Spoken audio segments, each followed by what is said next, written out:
बताओ जिसने आपको ये सलाह दी। बोले क्यों?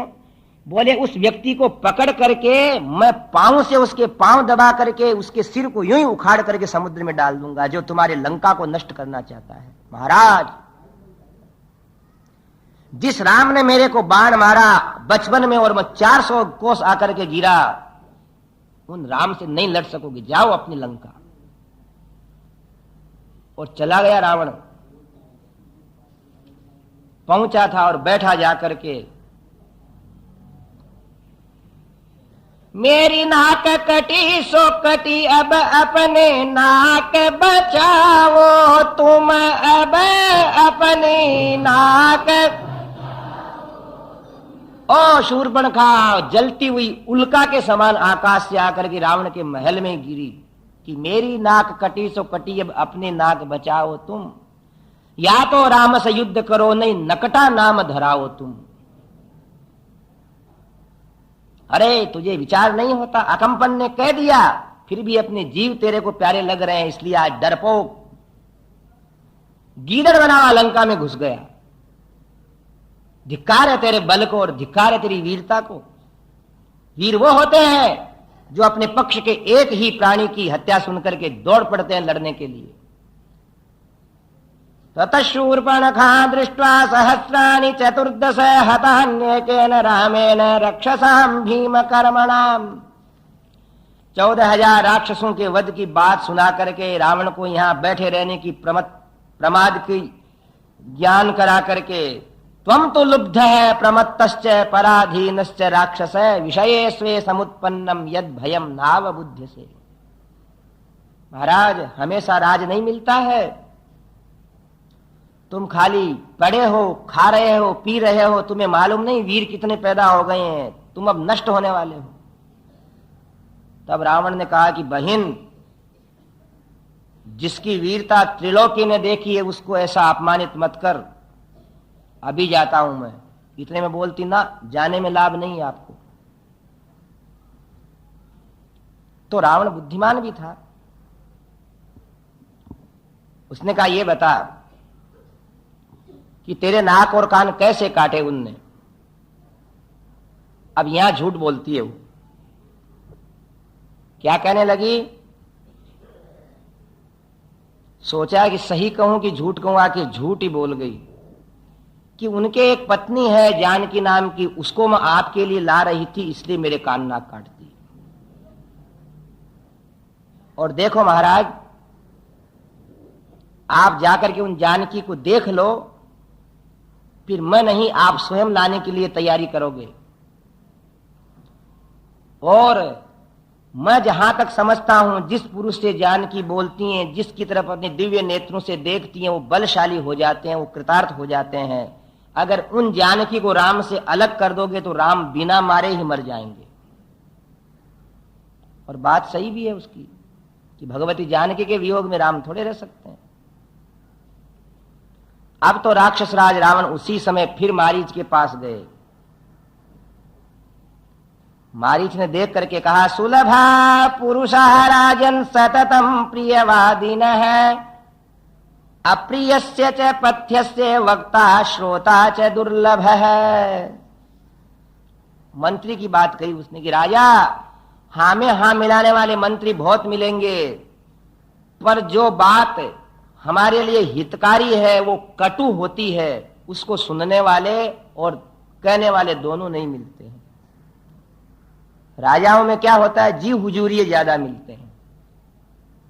हालांकि रावण ने तो किसी से सलाह ही नहीं करी है अभी, पर ऐसा होता है कि हां में हां और ना में ना। एक बार बीरबल ने पूछा, बीरबल को बादशाह ने पूछा कि अरे बादशाह बीरबल, हाँ बादशाह, ये जी हुजूरी क्या होते हैं, ये हां में हां मिलाने वाले क्या होते हैं? बोले बताऊंगा कभी। आप लोगों में भी कोई बड़े आदमी है ना, वो सावधान रहना, ये हां में हां मिलाने वाले आदमी कैसी बातें करते हैं। बड़े लोगों के पास ज्यादा होते हैं ऐसे।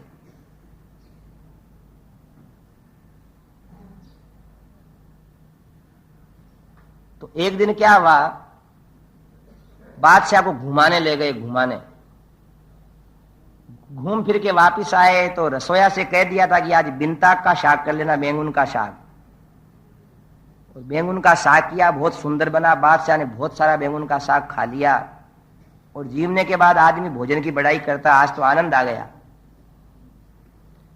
अकबर ने कहा कि आज तो बीरबल बैंगन का साग बहुत अच्छा लगा। बोले हुजूर, बिनताक है, शाक नायक है, बैंगन शाक का राजा है, उसके ऊपर छत्र लगा है। देखो बहुत बड़ा होता है पेठा, पर उसके छत्र नहीं लगा रहता है, डंडा ही लगा रहता है पीछे। भिंडी के नहीं, तुरई के नहीं, काकड़ी के नहीं, गोभी के नहीं, लौकी के नहीं, आलू के नहीं, टमाटर के नहीं, बिनताक है, शाक नायक है। खुदा ने उसको राजा बनाया। जैसे आप दिल्ली के बादशाह हो, आपके छत्र है, वैसे बिनताक के छत्र है। बड़ा खुश हुआ बादशाह। कहा वाह बीरबल, जब भी इसका साग अच्छा बनता है। अब रोज रोज साग खाने लग गए उसी का। अति सर्वत्र वर्ज्यते। और फिर उनका पेट खराब हो गया तो बोला बीरबल, आज तो रात में बैंगन का साग खा लिया, दिमाग खराब हो गया। बोले हुजूर, जिसका नाम है बेगुण, बिना गुण वाला, कोई गुण नहीं जिसमें, बोलता हूं मैं आज रसोया को कि आज के बाद हमारी रसोई में बैंगन वापरना मत। तब उनने कहा रहे, एक दिन तो कहा बिनताक है, शाक नायक है, आज कह रहे हो ऐसा। बोले इसी का नाम है जी हुजूरिये है, इसी को कहते हैं। हाँ में हाँ। दिन? बोले हाँ दिन। रात? बोले बिल्कुल आधी रात। कोई चले मोटर ड्राइविंग करते करते, जी हुजूरिया बैठा रहता, इस रास्ते से चले भीड़ कम रहती है, बोले इसी से चलना चाहिए। आगे भीड़ मिल जाए, बोले आजकल ये रास्ता भीड़ वाला हो गया था, बोले आजकल ही हुआ है, पहले नहीं था। ऐसे सही राय नहीं देने वालों को क्या कहते हैं? हाँ में हाँ, ना में ना। तो मारीच कहने लगा, ए महाराज लंकेश, मालूम पड़ता है तुम्हारी लंका में या तो मंत्री है नहीं, और हैं तो बदमाश हैं, और या अच्छे हैं तो तुम पूछ के नहीं आए। हे महाराज, तुम्हारी मृत्यु सिर पर नाच रही है। ये बताओ कि राम ने तुम्हारा क्या बिगाड़ा? रावण कहता, वो बहुत कठोर है राम, हमारे 14,000 सैनिकों को मार डाला उसने। और मारीच, जब मेरे सैनिक मार डाले गए तो मैं लंका का अधिपति होकर के क्या चुपचाप बैठा रहूंगा? कहा ये बात ठीक है महाराज, अगर आपके सैनिकों को मारा है तो उनसे लड़ाई करना चाहिए, पर पूछा आपने सैनिकों को क्यों मारा, कहां मारा? रावण ने कहा जहां पंचवटी के पास उनका स्थान है वहीं मारा। तो लड़ने राम गए कि वो तुम्हारे राक्षस लोग लड़ने आए? महाराज, अभी तो तुम्हारे जाने वाले, लड़ने के लिए जाने वाले को राम ने मारा है, और यदि तुम जानकी को ले आओगे तो लंका की चार दीवारी के अंदर कूद के राम तुम्हें मार डालेंगे। मत ऐसा कठोर कदम उठाओ। शूर्पणखा ने जानकी को निगलने की चेष्टा की है, आपके पास लाने की चेष्टा नहीं की। वो झूठ बोल रही है महाराज, धोखा खाओगे, झूठ में फंस गए हो। मेरा भी बोले राम से विरोध था, और मैंने भी एक दिन और उनसे लड़ने की चेष्टा की। मेरे साथ 3 राक्षस थे, वो तो मारे गए, मैं बच के निकल आया। जब से मैं तो भजन करता हूं, राम राम करता हूं, मैं जाता ही नहीं उधर। जब ज्यादा कहा तो रावण को गुस्सा आया, जो खड्ग खींची, चमक उठी आकाश में और उसके सिर पर लगाने लगा। बोले उपदेश देता है मालिक को। तब मारी चरणों में गिर गया, महाराज क्या कर रहे हो? कहा कि या तो मेरी सहायता कर, नहीं तो इसी समय मैं मौत की घाट उतारता हूं तेरे को। श्री राम जय राम, जय जय राम, मैं श्री राम जय राम, जय जय राम। और ये रामचंद्र भगवान की। अब रावण के हाथ को पकड़ लेता मारीच और कहता कि मालिक मारो मत, करूंगा आपका काम, पर मेरे को ऐसा अनुभव हो रहा कि लंका की नींव हिल रही है। राक्षसियों के वैधव्य के आंसू बहने में ज्यादा देर नहीं है। परदारा विमर्शातु नान्यत पापतरम महत प्रमदानाम सहस्राणी तव राजन परिग्रहे। तुम्हारे हजारों रानियां हैं, राम की नारी सीता को हाथ लगाने की भी चेष्टा मत करो, नहीं तो न लंका रहेगी न कुछ और रहेगा। निवार्यमाणः सुरदामया भृशं प्रसह्य सीतां यदि दर्शयिष्यसि गमिष्यसि क्षीणबलः स बान्धवो यमक्षयं राम सरास्तजीवितः। आपको फिर तो यमलोक जाना पड़ेगा, फिर भी महाराज मेरे को इस प्रकार आकर के इस मारने की चेष्टा कर रहे हो तो आपकी जाति के अंदर जन्म लिया, इसलिए आपकी जाति के लिए प्राण न्योछावर कर देना ठीक है। मारीच सोता है इसके हाथ से मरेंगे तो दो दोष लगेंगे, एक तो मुक्ति नहीं होगी और एक ये दोष लगेगा कि अपने मालिक का काम नहीं किया।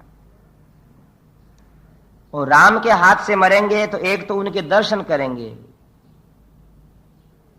भगवान से तो देखो कैसा ही संबंध रख लो मुक्त हो जाता है। ये लोग कहते हैं ना हम राम मंदिर को नहीं बनने देंगे, राम मंदिर को नहीं बनने देंगे, उनके मुख से ही राम राम निकलता है तो वो भी मुक्त हो जाएंगे। कोई है ऐसा उदार आज तक? ऐसा है वो कंस कहता था कि मैं कृष्ण को मार दूंगा। शिशुपाल नरेश हमेशा कृष्ण से द्वेष करता था। भगवान का तो पतित पावन का संबंध जैसा भी हो जाए ना किसी से, उनको भी उद्धार कर देते हैं। इसलिए कहा जाता है कि हमारे ईश्वर के गुणों को यदि कोई लिखने लगे तो लिख नहीं सकता। तुलसी अपने राम को रीज भजो चाहे खीज, कैसे ही भजो खेत पड़नते उगसी उल्टे सुलटे बीज। राम का नाम जो ले लेते हैं भाव कुभाव अलख आलसहूं, नाम जपत मंगल दस दिसहूं। राम का नाम निकलना चाहिए। इसीलिए सज्जनों अब तो जमाना बदल गया, नहीं प्राचीन समय के अंदर लोग अपने नाम के आगे राम ही लगाते थे। भोला राम, टोडा राम, मूड़ा राम, भूरा राम, आज भी लोग लगाते हैं कि किसी तरह से राम का नाम आ जावे। तब मारीच कहता है क्या करूं, बोलो आज्ञा दीजिए कि तू सुवर्ण का मृग बन और सीता की कुटिया के सामने, पर्ण कुटी के सामने आसपास इस प्रकार नृत्य करना, इस प्रकार दौड़ना कि सीता वनवासी प्राणियों से स्नेह करती है, तुम्हें पकड़ने के लिए राम से कहेगी। राम तुम्हें पकड़ने के लिए जाए जब उनको तुम 10-20 कोस दूर ले जाना। अरे जब तक मरना मत, पहले तू मेरे शरीर का बल वाला है। मारीच कह रहा हां, पर मेरे को छोड़ेंगे थोड़े मारे बिना। बोले मर जाना। पर मरते समय सीता और लक्ष्मण का राम के स्वर के अंदर आवाहन करना और लक्ष्मण वहां से चले जाएंगे जब मैं सीता को चुरा के ले आऊंगा। ये दशा है रावण की, राम के सामने लक्ष्मण के सामने जा नहीं सकता। क्योंकि जिस दिन जनक का धनुष तोड़ा था उस दिन भूप सब मन में शर्माए, लजाना हो तो ऐसा हो। लजाना उसको कहते हैं कि व्यक्ति के पराक्रम के सामने दूसरे व्यक्ति आना ही नहीं चाहे। मारीच सोचता है कि भगवान राम के हाथ से मरना श्रेष्ठ है। सातम संप्रेक्ष्य सुश्रोणी कुसुमानि विचिन्वती हेमराजत वर्णाभ्याम पार्श्वाभ्याम उपशोभितम। सुवर्ण का मृग बना, बीच के अंदर चांदी जैसे ऐसे चकत्ते कर बना लिए। उबासी लेता तो ऐसी सुंदर जिह्वा लगती, सुंदर उसकी पिंडलियां, सुंदर पूंछ, दिव्य। जैसे लिखा वाल्मीकि रामायण में, आकाश के अंदर एक चमकने वाला तारा चमकता है शुक्राचार्य, वैसे पीले पीले रंग का ये चमकने लगा। भगवती जानकी ने अपने आश्रम के पास उसको घूमते हुए देखा, पुष्प तोड़ रही थी। एक कुछ पुष्प डलिया में है, पुष्प के ऊपर हाथ है, न पुष्प टूटा है न वहां से हाथ खिसका, देखती की देखती रह गई मृग को। हे रघुनंदन, हे कुमार लक्ष्मण, आओ आओ। इतने मीठे स्वर में बोली कि लक्ष्मण ने कहा, अग्रजे आज आर्या इतनी त्वरा से क्यों बोल रही है? तो लक्ष्मण ने आकर के देखा, क्या बात है, देखो कैसा सुंदर मृग है। तो मृग देख करके लक्ष्मण आ गए, बोले भैया आप जाकर के समझा दो, वो कोई मृग नहीं है। अस्य माया विदो माया मृग रूपमिदं कृतम भानुमत पुरुष व्याघ्र गंधर्व पुर सन्निभम, वो वही मारीच है। पर राम जी से आकर के लक्ष्मण ने कहा, राम स्वयं पास में गए और सीता से कहा, सीते क्या बात है, महाराज ये मृग है ना, कितना सुंदर है। ओहो, ऐसा मृग देखा नहीं मैंने।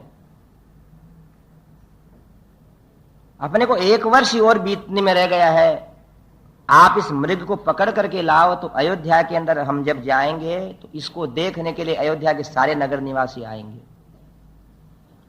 और अगर जीवित नहीं पकड़ पाओ तो इसको मार भी दो। इसकी जो मृग चर्म है वो इतना सुकोमल रहेगा, उसके ऊपर आप बैठोगे तो आपको बहुत अच्छा लगेगा। भगवान ने कहा, नहीं बोल नहीं, क्या इतना ही नहीं कहेंगे? मेरा कहना इतना नहीं करेंगे आप? मैं तो इसको लेकर के रहूंगी। और धीरे धीरे उनने जोर से बोलना शुरू कर दिया। लक्ष्मण से भगवान राम ने कहा कि लक्ष्मण देखो, ये है राक्षस और इसको नहीं मारेंगे जब तक ये हमको कष्ट देता ही रहेगा। अतः मैं जाता हूं, तू यहां जानकी की संरक्षण के अंदर सावधानी से रहना। प्रदक्षिणेनाति बलेन पक्षिणा जटायुषा बुद्धिमता च लक्ष्मण भवा प्रमत्तः प्रतिगृह्य मैथिलीं प्रतिक्षणं सर्वत एव शंकितः। भगवान राम ने कहा, हर क्षण शंकित रहते हुए लक्ष्मण आप और जटायु पक्षीराज जहां भी हैं उनको मेरा कहा हुआ है, असावधानी मत करना, मैं जाता हूं। तथा तु तम समादिश्य भ्रातरम रघुनंदन बबंधासी महातेजा जाम्बू नद मयत्सरुम। तलवार बांधी और धनुष बाण लेकर के भगवान राम जो कूदे वहां से, और मृग उनके आगे, भगवान राम पीछे जाते जाते कई दूर चला गया, योजनों चला गया। तमेव मृगम उद्दिश्य श्वसंतमिव पन्नगम मुमोच ज्वलितम दीप्तम अस्त्रम ब्रह्म विनिर्मितम। धनुष के ऊपर भगवान ने ब्रह्मास्त्र का ये संधान किया और फुफकारते हुए, विष उगलते हुए सांप के समान वह ब्रह्मास्त्र उनके धनुष से चला, और जब मारीच के लगा तो मृग की जगह उसका आकाश को स्पर्श करने वाला और बहुत बड़ा शरीर हुआ, उसमें लगा ब्रह्मास्त्र और वो गिर गया।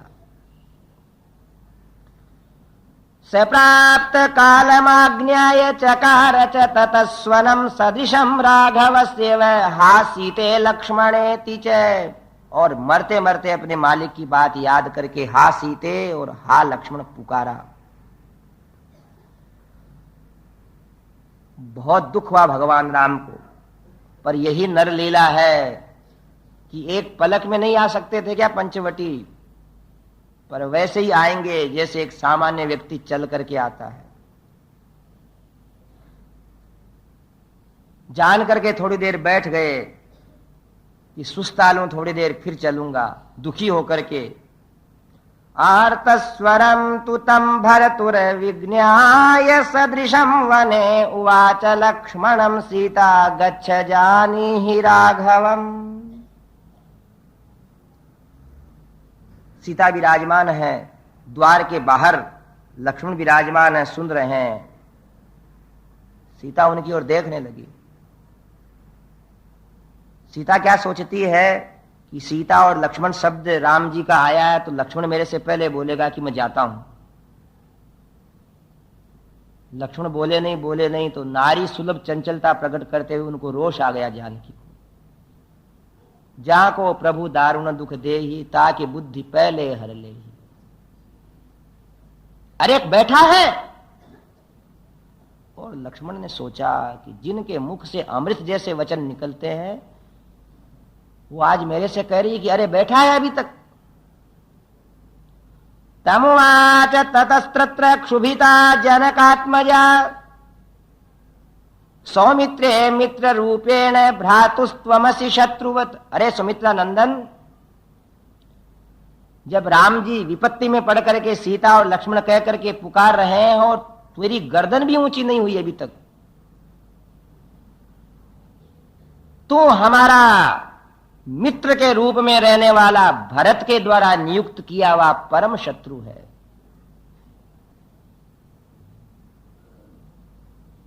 पर लक्ष्मण ने कहा कहने दो, अपन को कुछ नहीं बोलना। यस्तुम अस्याम अवस्थायाम भ्रातरम न अभिपद्यते इच्छसि त्वं विनश्यन्तम रामम लक्ष्मण मत्कृते। और ऐसी विपत्ति के समय में जब भाई की रक्षा के लिए तुम्हारे पांव नहीं बढ़ रहे हैं, अभी तक तो सब राक्षसों को भगवान ने मारा है, विराट को उनने मारा, 14,000 राक्षसों को उनने मारा, तुमने किसको मारा है? मैं कैसे मानूं कि तू रक्षा करना चाहता है? ऐसी फालतू की बातें कहने लग गई। भरत और शत्रुघ्न के द्वारा तुम्हारा षड्यंत्र रचा हुआ है, सबका मिलजुल करके कि वन के अंदर 14 वर्ष वो किसी तरह से जिएंगे ही नहीं, और तुम लोग इस प्रकार की बातें, मन में बुरी बातें सोचे हुए बैठे हो। तब भगवान श्री राम के सेवक लक्ष्मण ने कहा कि देवी, देवता, मनुष्य, गंधर्व, सर्प, पिशाच, किन्नर, मृग, दानव, ये कोई ऐसे नहीं है जो भगवान राम को पराजित कर सके या दुख में, विपत्ति में डाल सके। और मैं मेरे भाई की आज्ञा मान करके यहीं खड़ा हूं। इतने में तो बोली अनार्या करुणारंभ नृशंस कुलपांसन। अरे अनार्य, ए निर्दयी, और आखिर का ए कुल के कलंक, तुझे विचार नहीं होता? मेरे खातिर तेरे हृदय में राम के प्रति दुर्भाव है। इस समय लक्ष्मण का हृदय बिल्कुल हिल गया।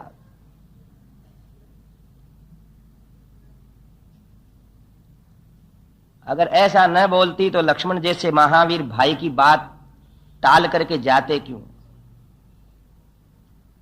कुछ सोचने को नहीं रहा। अनार्य किसको कहते हैं? जिसकी कोई चरित्र की सन्मति नहीं होती। नृशंस, जो किसी की भी हत्या कर दे उसको नृशंस व्यक्ति कहते हैं। अनार्या करुणारंभ, नृशंस कुलपांसन है। और यह शब्द तो इतना खतरनाक है कि कुलांगार, कुल कलंक, एक कुल दीपक को आज विधाता भी रोने लगा कि जिसने इनकी रक्षा के लिए, भाई के लिए निद्रा का त्याग करके, घर द्वार का त्याग करके तब किया, उसके प्रति देवी कठोर हो गई। इत्युक्त है परुषम वाक्यम सीतया रोम हर्षणम अब्रवी लक्ष्मण है सीताम प्रांजलि स जितेंद्रिय है। हाथ जोड़ करके कहा कि आपने जो कुछ कहा आपने कह दिया, ऐसी बात है तो मैं जाता हूं। पर ये सारे वृक्षों के अंदर रहने वाले पक्षी और देवता सुन लें कि मुझ भले को मेरी भाभी ने आज कितना कटु कहा है।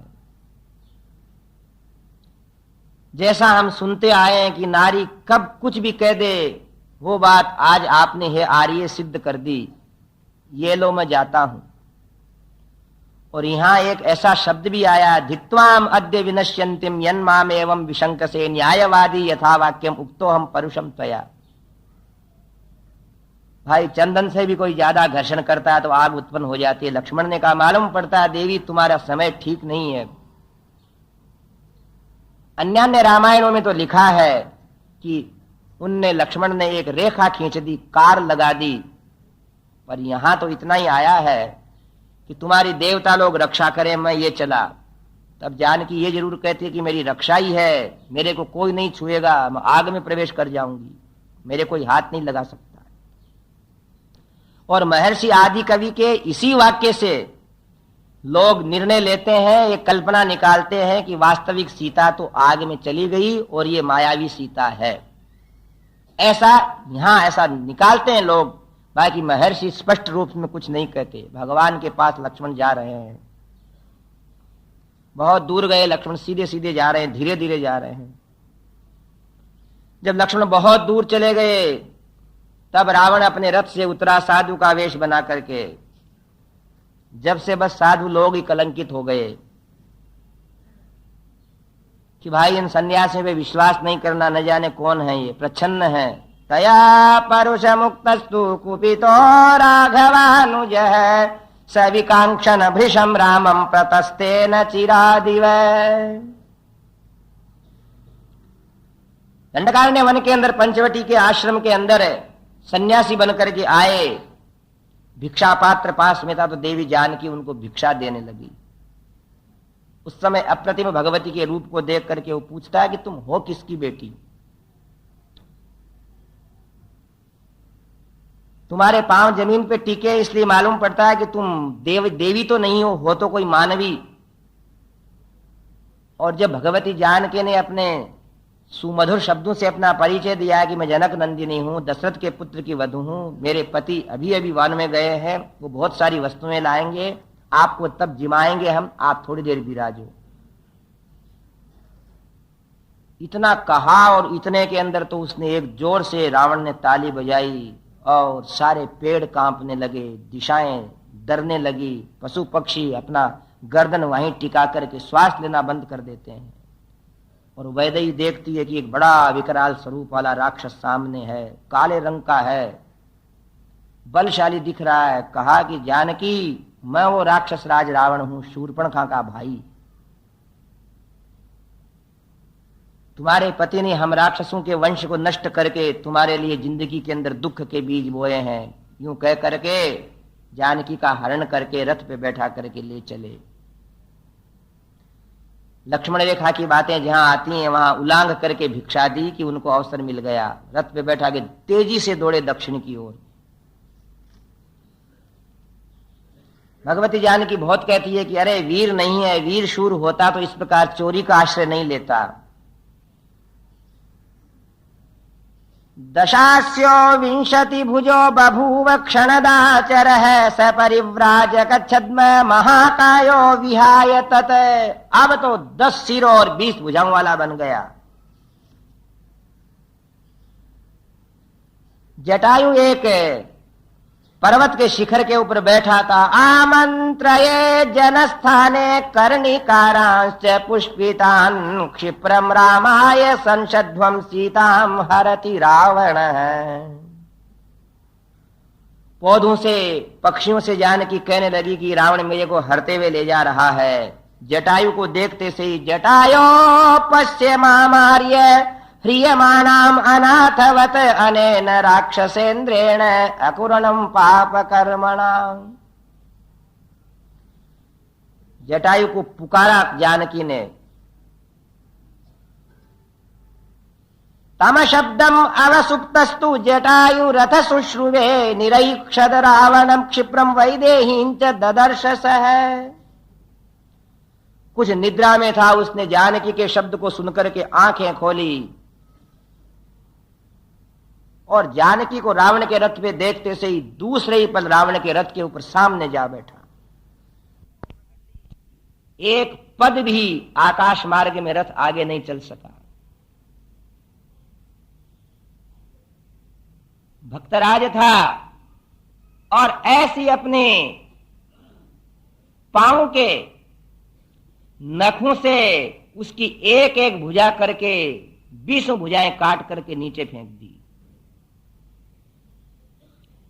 पर वह तो वरदान प्राप्त कर हुआ था, ब्रह्मा जी का वरदान था कि तेरे सिर और तेरी भुजाएं कटते हुए भी वापस आ जाएंगी। फिर 20 भुजाएं हो गई। क्षत विक्षत कर दिया उसके शरीर को। उसके घोड़ों को ऐसा मारा कि आंखें निकल गई, वो नीचे जमीन पर गिर गए। रथ को टुकड़े टुकड़े कर दिया। जानकी नीचे उतर करके वापस आश्रम की ओर भागने लगी और मल्ल युद्ध होने लगा उनका। वृद्धो हम त्वम युवा धन्वी सरथ कवची शरी न चाप्यादाय कुशली वैदेही में गमिष्यसी। और अब रावण को क्रोध आया तो इतनी देर तक तो उनको सामान्य मुक्कों से घूंसों से मार रहा था, अब क्रुद्ध होकर के तलवार खींच ली रावण ने। अरे तू दुष्ट बीच में कहां से आ गया, ऐसा कह करके दोनों हाथों से तलवार को पकड़ करके उसके ऐसा घाव किया कि आधा शरीर उसका क्षत विक्षत होकर के गर्दन गिरा करके जटायु गिर गया। रथ टूट गया था, उसके घोड़े मर गए थे, इसलिए अब जानकी को अपनी गोद में उठा करके रावण इतना तेजी से दौड़ा आकाश मार्ग से कि कहीं राम लक्ष्मण आ नहीं जावे। इतना चिंतित था। जानकी रुदन करती हुई एक पर्वत के ऊपर बानरों को देखती, वहां अपने साड़ी का एक पल्लू थोड़ा सा फाड़ करके उसमें अपने आभूषण बांध करके नीचे डाल देती है, मानो हनुमान और सुग्रीव को भगवान से मिलने की पूर्व व्यवस्था कर रही है। बोलिए रामचंद्र भगवान।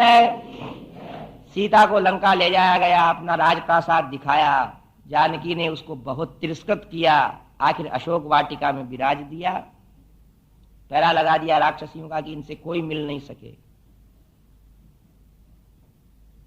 रात के अंदर इंद्रदेव आए, सब राक्षसों को नींद के अंदर डाल दिया और एक दिव्य पदार्थ ला करके भगवती जानकी से कहते हैं कि आपको अभी बहुत दिन यहाँ कष्ट उठाना पड़ेगा, भूख प्यास नहीं सतावे, इसलिए दिव्य खीर पी लो।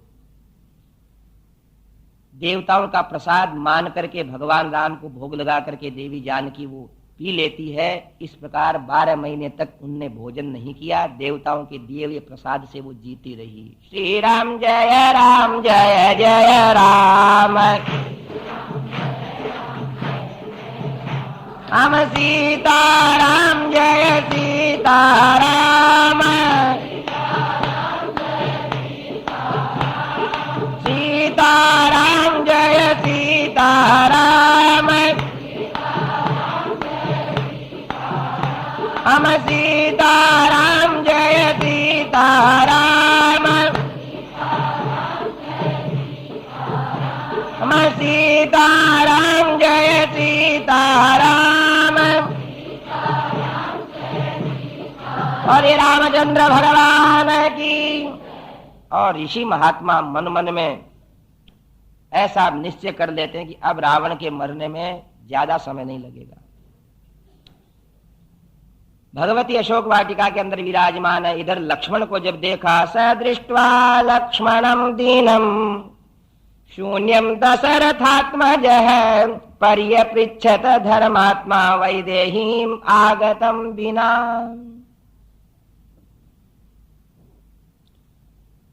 कैसा प्रश्न है भगवान राम का। ए लक्ष्मण, मेरी बाईं आंख स्पंदित हो रही है, बाईं भुजा फड़क रही है, हृदय में दुख हो रहा है,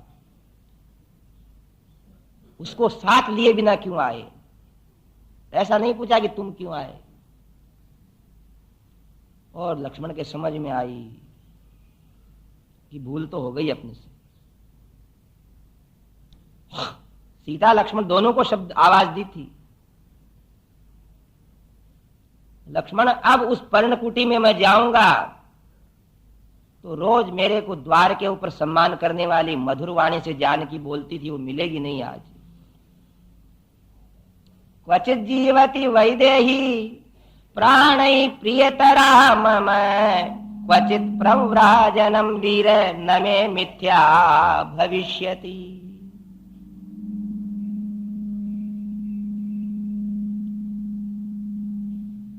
अरे कुमार बोल, वो देवी जानकी जीवित है कि नहीं, जो मेरे साथ वन के अंदर इस प्रकार आ गई जैसे गांव के बगीचे में जा रही है?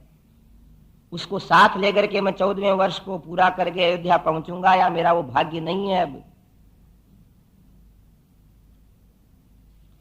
लक्ष्मण ने कहा कि अग्रज, मेरे को बहुत कहा, बहुत अनुचित बातें कही, इसलिए मैं यहां आ गया।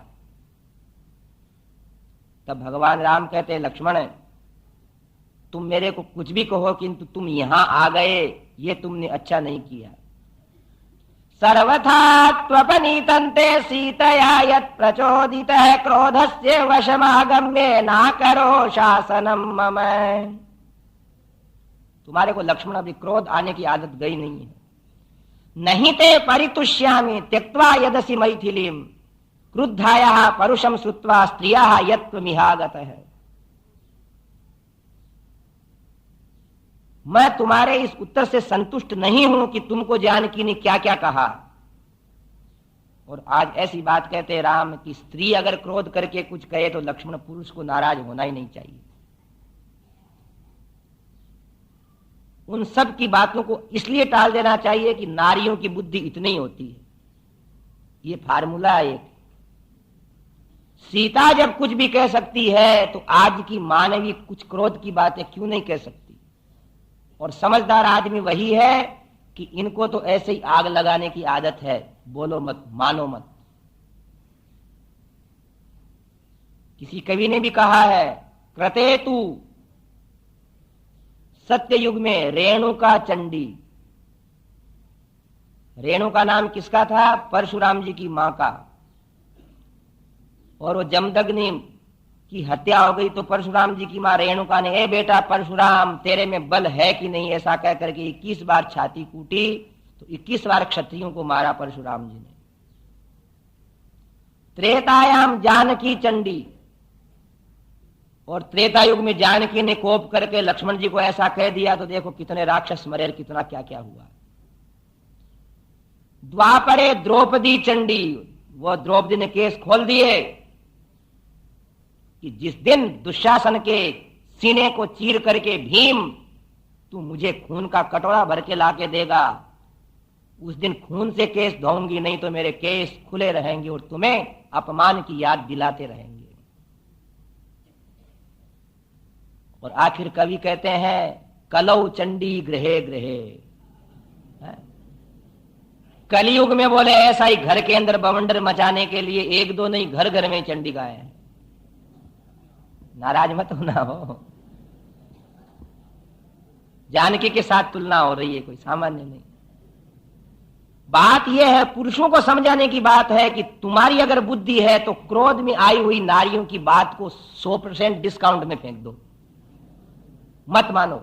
आओ किसी देवर को, किसी भाई बंधु को कह दे, उसकी बड़ी भौजाई या कोई और, कि तुम महाबदमाश हो, तो सोच लेना ऐसे ही है। ऐसा नहीं सोचना कि हमारे को भाभी ने ऐसा कह दिया, ऐसा कह दिया, वैसा कह दिया, क्योंकि ये कुछ भी कहती रहती हैं। भगवान राम ने कहा है यहां, स्त्रिया यत्त्वमिहागत है। अरे नारी की और फिर क्रुद्ध हुई हुई नारी की बात कोई प्रामाणिक होती है क्या? बहुत बड़ी बात कही भगवान राम ने। और तुमने क्रोधस्य वशमागम्य। लक्ष्मण अपनी गलती को अब छिपाने से कुछ नहीं होगा, तेरे को क्रोध आ गया, नहीं तो कहती रहती वो अपने, तेरे को नहीं आना था। मैंने उस मारीच को बहुत सारे बाण मारे, आखिर ब्रह्मास्त्र से वो मरा, इतने दूर ले आया। उसने जब शब्द किया सीता और लक्ष्मण, तभी मैं समझ गया। अब तो हाथ पकड़ करके भाई का, चलो लक्ष्मण है, अब हुई सो हुई, चलो देखें क्या होगा आगे। जनक नंदिनी मुझे मिलेगी ऐसा है नहीं। अरे लक्ष्मण है, जिसने मेरे को वन के अंदर 13 वर्ष साथ दिया। आए वृषमा व्रजमानस्य तस्याधो वामलोचनम प्रास्फुरत्सास्खलद्रामो वे पथुश्चास्य जायते। वृषमा व्रजमानस्य तस्याधो वामलोचनम प्रास्फुरत्सास्खलद्रामो वे पथुश्चास्य जायते। जो आगे बढ़े कि उनका बायां नेत्र नीचे से स्पंदित होने लगा। ध्यान रखना, बायां नेत्र ऊपर से स्पंदित होवे तो समझ लो वायु का कोई रोग होगा, पर नीचे की ये पलक अगर स्पंदित होवे तो दुख अवश्यम भावी है। ऐसा दुख है कि जिसके कारण बहुत कष्ट होगा। एकदम शरीर कांपने लगा, पांव उल्टे तिरछे राम जी के गिरने लगे। लक्ष्मण है, जानकी नहीं मिलेगी, या तो कोई खा गया या कोई चुरा के ले गया। गए कुटिया के पास, और जहां स्वागत करती हुई मिलती थी वहां नहीं, चटाइयां अस्त व्यस्त पड़ी हुई दिख रही हैं। चारों तरफ घूमने लगे, ढूंढने लगे। वृक्षाद वृक्षम प्रधावन स गिरीश्चापि नदी नदम बभ्राम विलपन राम है शोक पंकार नवाप्लुत है। ऐसा कहते हैं विरहे तन्मयम जगत। सच्चा प्रेमी वो होता है कि जिसको फिर हर जगह अपनी प्रिया दिखने लगे। राम लक्ष्मण से भी नहीं पूछते, अरे लक्ष्मण देख वो पेड़ के तने के पीछे जानकी छुप गई है, ऐसा कह करके उस वृक्ष के सैकड़ों चक्कर काटने लगे। जानकी तुम विनोद नहीं करती हो, रुक जाओ। इसी प्रकार तो भगवान राम को विलाप करते हुए देख करके भगवती सती को मोह हो गया था। बिल्व के वृक्ष को पूछते हैं, बिल्व वृक्ष तुम्हें जानकी ने सींचा है, तू मुझे बताओ। सीता सीता कहता बन में डोल रहा, सीता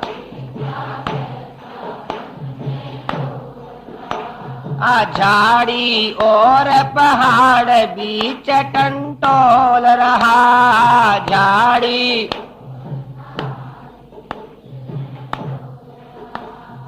तुम ही बता दो बन की कोयलियां कहाँ गई जनक दुलार, तुम ही बता दो।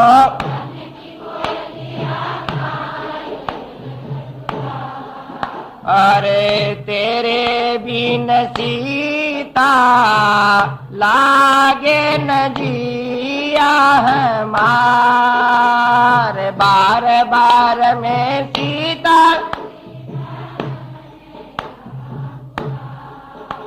रे तेरे बिन सिया। हे खगकुल, हे क्या कहते हैं गोस्वामी जी, पक्षियों से प्राणियों से पूछ रहे हैं। मृग के पास जाकर के गर्दन पकड़ करके गले में लटक के कहते, ए मृग, उसके हाथ से दिए हुए घास के तिनके तुम्हें याद नहीं आते? हे खगकुल, हे मधुकर श्रेणी, तुम देखी सीता मृग नयनी। सारे पक्षी और सारे मृग राम के पास आकर के उनके रोते हुए स्वरूप को देख रहे हैं। हा प्रिय क्व गता भद्रे हासीतेति पुनः पुनः इत्येव विलपन राम है परिधावन वनाद वनम क्वचित उद्भ्रमते वेगात क्वचित विभ्रमते बलात्। कभी 2 कोस पूरब में दौड़ते हैं, कभी 2 कोस पश्चिम में, कभी उत्तर में, कभी दक्षिण में। हाँफते हुए आखिर मूर्छित होकर के गिर गए। हाथ का सहारा लेकर के आंखें खोले हुए ऐसे देख रहे हैं आकाश को जैसे उनको कोई स्मृति नहीं है। लक्ष्मण सोचते हैं कैसे इनको सचेष्ट करें। लक्ष्मण ने कहा आर्य। तो राम जी कहते हैं क्वाहम वत्स, ए लड़के मैं कौन हूं? स आर्य एव भगवन, आप आर्य हैं मेरे। आर्य सक है, कौन सा आर्य हूं मैं? सराघव है, आप महाराज रघुवंश के हो, दशरथ के बेटे हो। अच्छा, मैं राम हूं क्या? बोले जी। किंकुरमो विजने वने ततइत है, क्वाहम वत्स आर्य एव भगवन आर्यस्य कह राघव है। कस्त्वम, तू कौन है? सदा स एव भवत है, मैं आपका दास लक्ष्मण हूं। तो मैं राम हूं और तू लक्ष्मण है।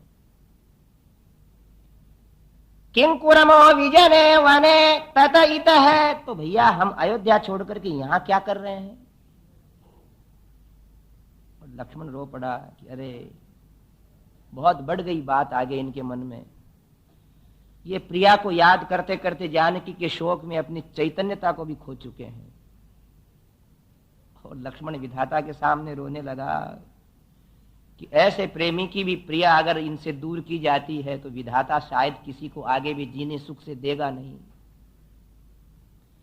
क्वाहम वत्स आर्य एव भगवन आर्य सकह राघव है कस्त्वम सदास एव भवत है। मैं आपका लक्ष्मण दास हूं। किंकुरमो विजने वने तत इत देवी समुद्वीक्षते। तो लक्ष्मण ने कहा हम देवी की खोज कर रहे हैं। का देवी? कौन देवी? तब लक्ष्मण ने कहा जनकाधिराज तनया हा हा हतो मैथिली जनक नंदिनी सीते हा प्रिये क्व गता भद्रे हा सीते ती पुनः पुनः। फिर 10-5 कोस इधर उधर दौड़ दौड़ करके भगने लगे। लक्ष्मण के लिए समस्या हो गई कि क्या करें।